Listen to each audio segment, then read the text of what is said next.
let's go ahead and start with. I know you're currently based in Los Angeles. You grew up around there, right? You grew up in Orange County. Is that right? Yeah, South Orange County. So, not too far away. So, were you involved sort of in the music scene from an early age?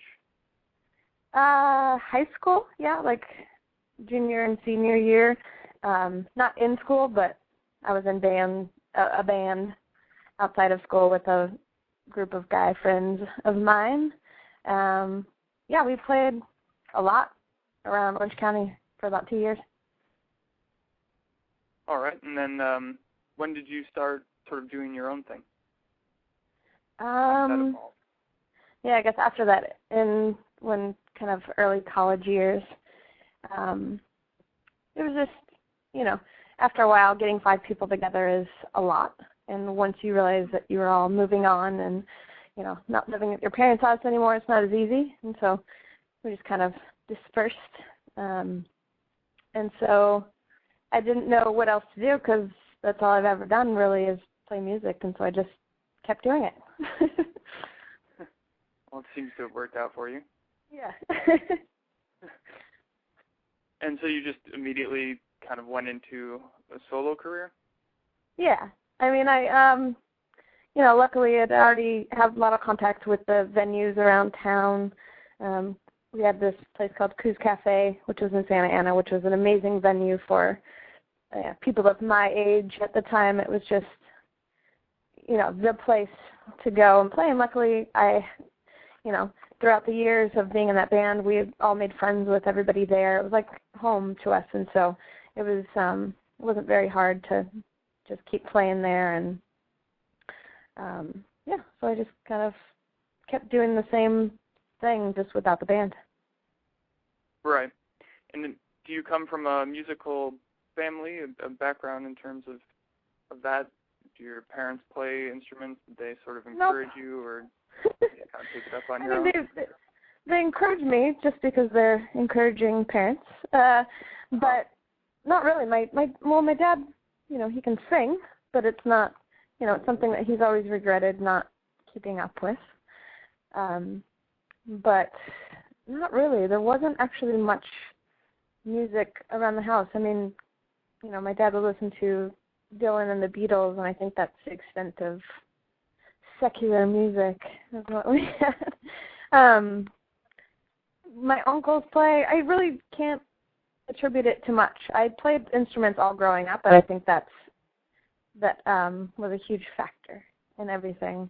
I played violin, and then I played the clarinet, and then I played piano for 5 years, and then, so it just kind of progressed like that. And then I picked up the guitar in high school and taught myself. And I think, I stuck with it because there were no lessons, no teachers, no, people telling me what I had to do, playing songs. I got to play songs that I wanted to play.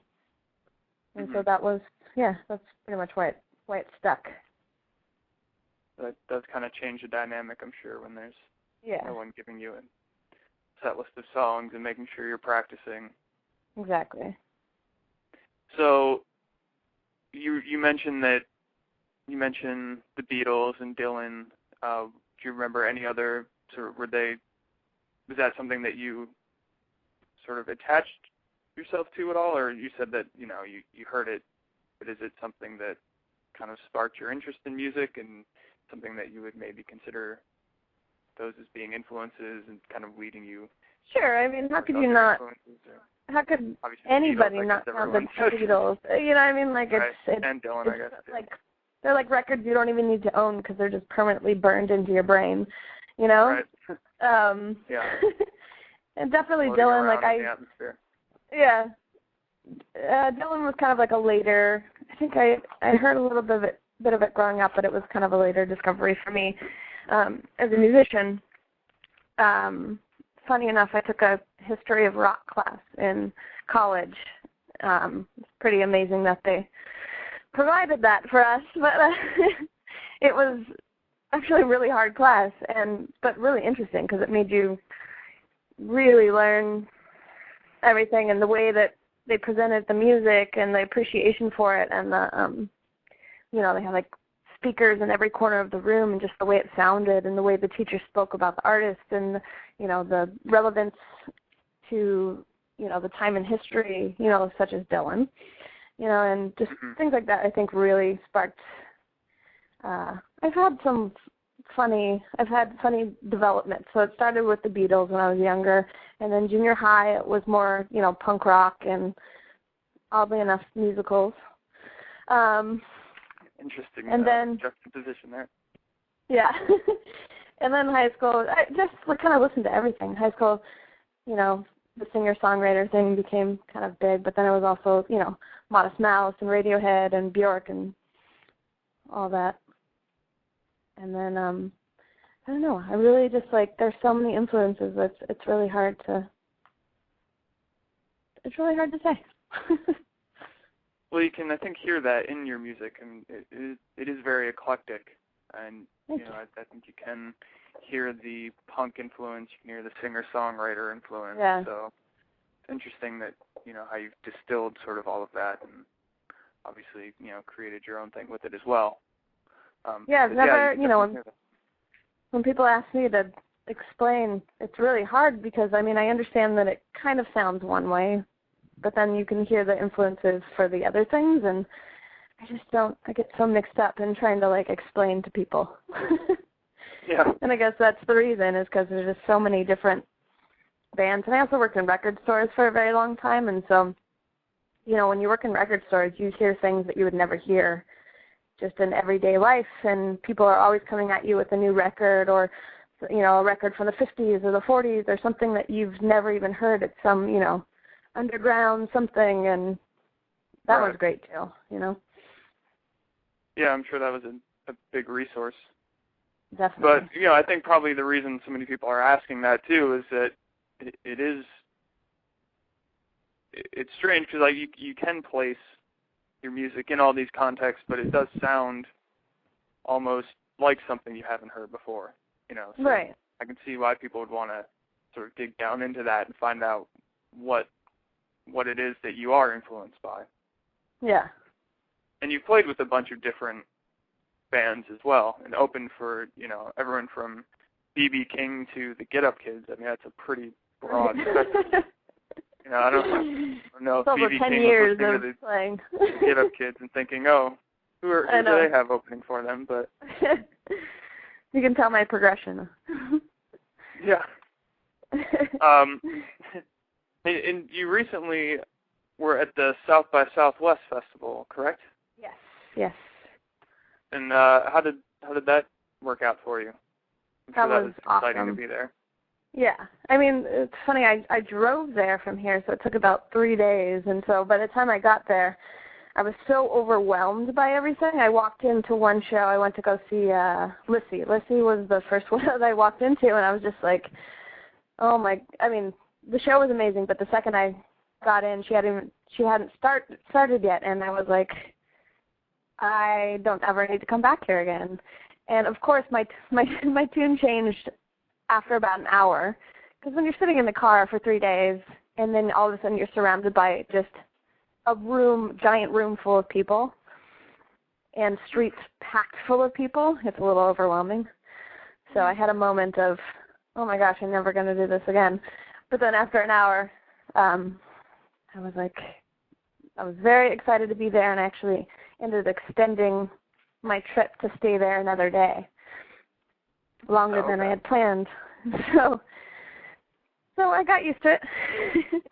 But it was fun. It was definitely, I feel like this year was kind of sussing out what the festival is like, and then next year I can take better advantage of it. I only played one show, and I realized everybody else is playing 5 shows, while they're there. Yeah.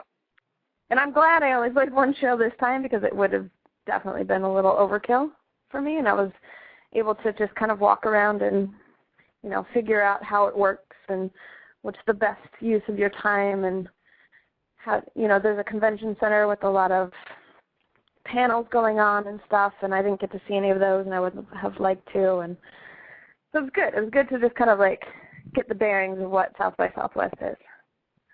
Right. Well, I think a lot of people just going there as fans feel overwhelmed, so I'm sure to be going there as a fan and as a musician, that's, Yeah. I can't imagine being a full band and lugging that gear in. That's what I was feeling bad for those bands. Like you can't park anywhere there. You have all these instruments and gear and all this stuff to bring in, and luckily I can just show up with my guitar, so yeah, that was the a lot advantages easier. of being a one-person band, I guess. Yeah, exactly. And it looks like you're now sort of doing, at least in the short term, some local shows. Right. And then you've been working on some music, I believe, right, for for some TV shows, correct? Or did they sort of license stuff that you had already put together? Yeah, that was stuff that was already put together. Oh, okay. I mean, I'm not opposed to it. It's funny that you say that. I actually am kind of working on that too with my guitarist, Alex Silverman. Okay. We have, a little writing project on the side that we're getting together a CD full of songs that could be used for TV, film, or other artists, or, just whatever comes up. It's just nice to have that writing outlet to just kind of, I have so many songs that I don't allow myself to write as Rachael Cantu, and release it as that. And so it's nice to kind of write a happy-go-lucky, funny little song that's fun and, and just kind of like not worry about, how's this going to make me look, or, what are people going to think? Right. It's fun. I enjoy just writing. It's a good outlet. Is that, do you normally write everything on your own, like when you're just doing your own stuff? That's pretty much just and that's another.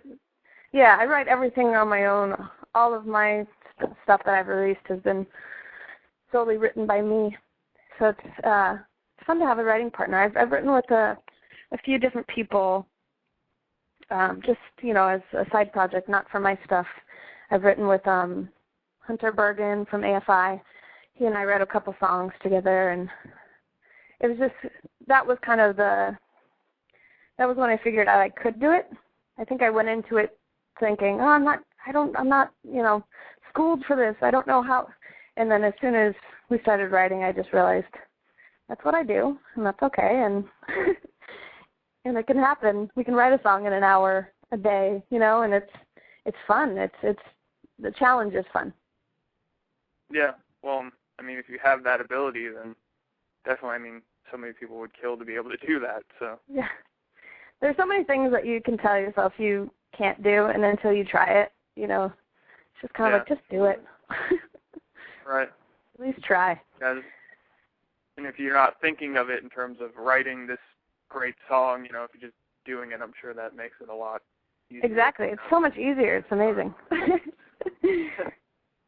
And when you're writing, obviously when you're writing with a partner, there's certain differences that you've already kind of alluded to, not having to worry about, sort of it fitting in with the rest of your musical catalog. But is it when you're writing stuff, like, because for this you're specifically writing, like, for either other artists, like you were saying, or to be licensed in, movies or TV shows, does that play into how you guys write it all, or like do you keep that in mind, sort of, Kind of. We kind of let things come naturally, but then, if there's something like it definitely does, where, we sit back and we go, oh, I could hear that on some Disney Channel show, and that's a compliment. It's not like, whereas if I had written that for myself, I would be like, oh, it's so cheesy. I can just kind of be down on myself. But then, you know what, there's a lot of need for music out there, and it's okay if I write a little cheesy song, because sometimes I fight it, and now I can just let it come out and, not be so worried about it. Right. But actually embrace it. Yeah, which is probably more honest to yourself anyways, Yeah. Because, yeah, we all have, so many times I've fought, like, the happy poppy song, but of course, that's usually the one that people want to hear, and then you have to just get over it. So do you think that will transition into? Are we going to hear some of that now on a future Rachael Cantu release? Something a bit more what, the Happy Promise? beat or poppy? Yeah. Are you? You never know, honestly. Ever know? If it comes naturally and it feels right, then it will be on there. There are definitely, some upbeat ones on Far and Wide that I'm very proud of the entire record. So I wouldn't have put it on there if I was embarrassed about it or thought it was cheesy or, I actually really like some happy upbeat songs. It just depends. I'm very choosy when it comes to my name. Yeah, well, that's understandable. So how much of what you end up writing, I mean, you seem like you're pretty prolific. So do you write a lot of stuff that just sort of, gets pushed aside and that, you can maybe think about playing live or putting on something maybe someday, or, how much sort of what you're actually writing do we get to hear as your fans? You pretty much get to hear everything. I'm a slightly slow writer, and I wish that was different. But I'm trying to make that different. I'm trying to, because all my friends go into the studio. I feel like not all of them, but at least a good handful of them, I think, go into the studio with 15, 20 songs, and then they filter it out. And I'm so blown away, impressed by that. And I guess I can't beat myself up for too long about it, but, I'd like to strive for writing more and having to filter it out. Like, that would be fun to just have, like, a B-sides or something, I think it'll happen. Right. And is it, do you kind of, when you're writing, is it kind of something you're more of making a point to sit down and write a song, or do you just kind of wait until inspiration strikes and then sort of follow that out? I wait, and I think that's why it takes so long. And but I realized that that's okay. I've actually been reading that book, Songwriters on Songwriting, which is just this huge book of songwriters being interviewed about their songwriting process, and I'd say 90% of them say, don't beat yourself up if it doesn't come to you. It'll come to you when it comes to you. And so, I've had to kind of accept that that's just the process and feel better about the way I write. But, I'm actually kind of at this very moment putting myself back into school, not really, but getting some new guitar books and maybe learning a little jazz guitar and something that could help. There are things that can help with your inspiration, learning a new chord or even learning a cover song. I've forgotten how much that helps me, because that's what inspired me in the first place, was learning other people's songs. And so I've kind of dropped the ball on that and just been focusing on my own songs and sticking with the same chords. And so now I'm just trying to get myself back on the track of just learning more. That's the thing about guitar, is there's always so much to learn, and music in general, I guess. Yeah. And you also play the keyboards as well, right? Not really. A little bit? No? No. Okay. I mean, I would say I could still play, but because I took piano for so long, but I really don't own the keyboard, and I have to say that'll be the next large purchase if I ever make one. Okay. I know a lot of people who play both piano or keyboards and guitar. I've heard them say that if it's not working on guitar, they'll switch over to piano or vice versa, and that can sometimes... That's exactly why I would like to purchase. It needs, like a really nice weighted key, like something that feels like a real piano. What makes a difference is actually, for what I have, is I switch back and forth from electric to acoustic, and so at least it's a new sound. Sometimes, I could play acoustic for so long and just be like, oh, I hate the sound of acoustic now, and just kind of switch it up with electric, and there are pedals and things like that you can use for electric, different tones, and so that also helps. I'd say it's the same kind of thing as switching back and forth from piano to guitar. Yes, and just however little of a difference, at least it's a difference that can draw you out of whatever. Yeah. So your latest album, Far and Wide, that's follow-up to your debut, Run All Night, which came out in 2006. And, there's, from my years anyways, a lot of similarities, but some differences. And I'm just kind of interested in how you see the difference between the two, or sort of the progression, and how that all came about. It's funny, when I first made Far and Wide, I feel like I thought there was such a huge difference, and now that I listen to both of them, I'm like, they kind of, they go together. I think I always strive for a more rootsy kind of sound, and I feel like even the next one will be even more, not rootsy, but organic. Like less synthesizer, less, I don't know. I don't know how to explain it without getting too into it, but I feel like the more I think about it, the more they're very similar. But I'm glad with the the progression of the records. I just don't think they're that far off from each other. Is it something that you think about at all, sort of when you're crafting the album? Did you think back to your first one and think, okay, I want it to be a little more like this or a little more like that, or is it just kind of just organically? A little bit. Comes out? I think the reason why they hold up together is because there are like 3 songs on Run All Night that were demos, and that was literally just me and a guitar sitting in the studio, and it was just, we ended up using them. It was, we tracked them in order to get, the bare bones down and just get the, just kind of like get a feel for what they were, but then we ended up just using them, and I think that's very true to what I am and what you'll see live, and what, so it's not that far of a stretch from just me in general.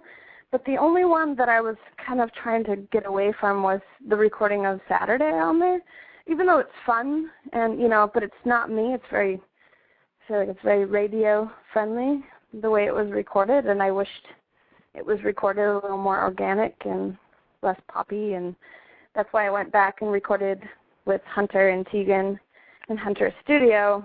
And I think it's up on my MySpace, but a lot of people have heard the newer version. It's kind of closer to what I would have liked.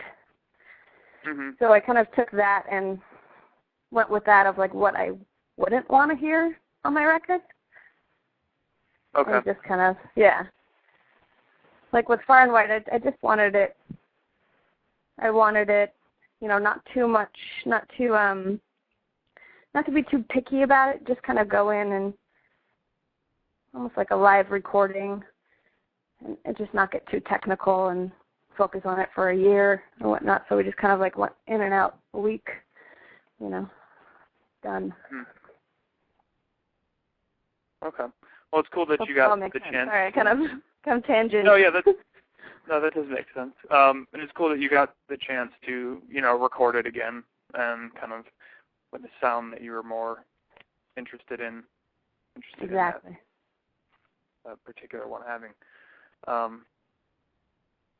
So as you do move forward, and like you said, you're working on that stuff with your writing partner. Do you think that there is a new album coming out soon, or do you have any idea of when you're going to try and put out another album under your own name, or is that sort of wait and see? I mean, I want to say next year sometime, but like I'm just gonna start writing now, and I don't know. I hope that it comes easy. I think, learning new stuff is really going to help me. New chords, just reading a lot about. I just feel like I've a lot of things have slipped through the cracks with me, and I think that happens to a lot of musicians who are self-taught, which is fine, and I'll accept it because I have a lot of friends who went to music school, and they say they're always trying to get out of that mindset of what they were taught and back to the creative nature of it. Mm-hmm. So I don't regret not knowing these things. It's kind of fun to be able to learn every day. So I'm hoping that this will just provide a lot of inspiration for me, and I can write a record in a week. I would just like to write some more and get another, great album out of it, and hopefully just add to my collection. Oh, that's awesome. Well, Rachel, I want to thank you very much for joining me today. We're going to, for those listening, stick around. We're going to play some of Rachel's songs for you. But I know you have to get going, but thank you very much for being here. It was great talking to you. Thanks so much, Jeff. I really appreciate it. All right, great. And good luck in your future songwriting and everything else. Thank you very much. Thanks. Bye. Bye-bye.